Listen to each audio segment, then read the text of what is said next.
For the On the Trail unit, the 5 of us prepared for and conducted a 6-night, 5-day hike through the White Mountain National Forest. What you just saw here is the clip that when we were climbing the Mount Flume. As you can see, those are really steep rocks. On the side, those are really pine needle forests which can grow in high altitude alpine regions. We walk in a line because the trail is really narrow and is in a poor condition.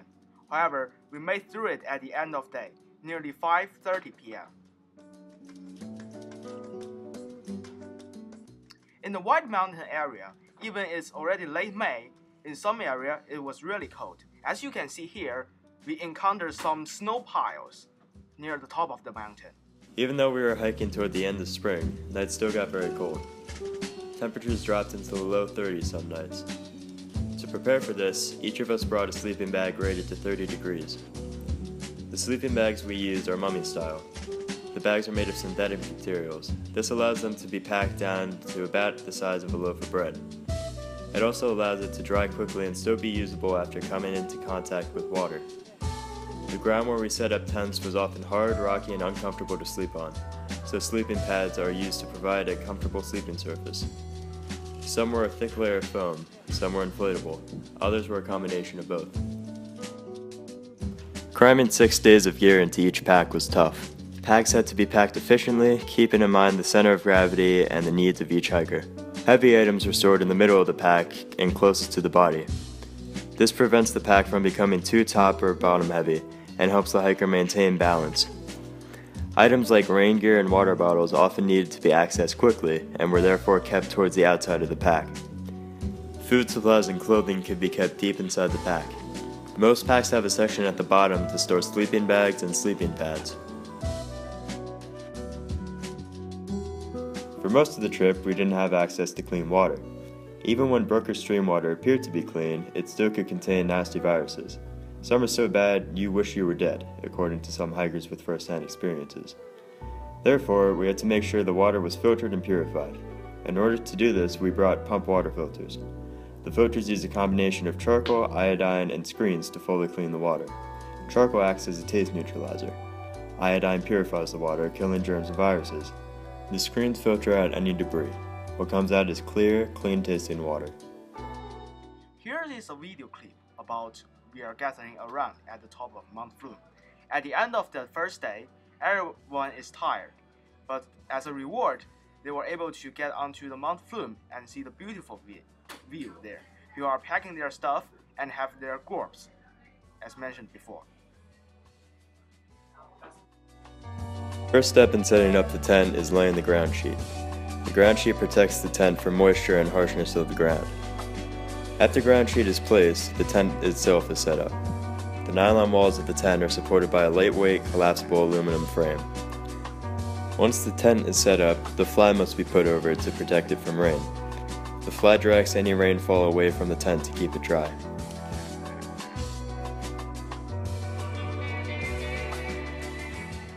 Most places we couldn't make fires, so we used small camp stoves. When we did make fires, we would cook dessert or marshmallows over the fire.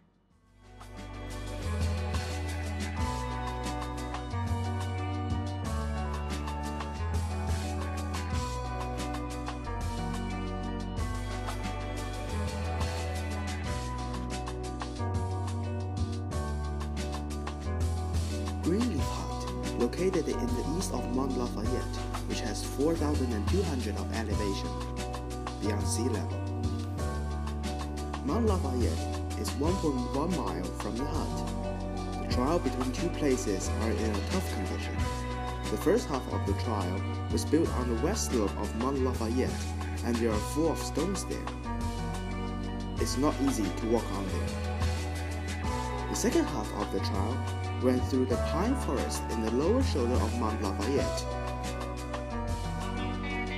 During our trip to the White Mountains, we had 3 meals a day, and on 2 days a dessert. The two criterions for food on our trip were that it had to be easy to carry and have a long shelf life. We burned about 4,000 to 5,000 calories every day, and after the body burns off the food, it burns off the fat. Starting off in the morning, each of us had at least 3 liters of water.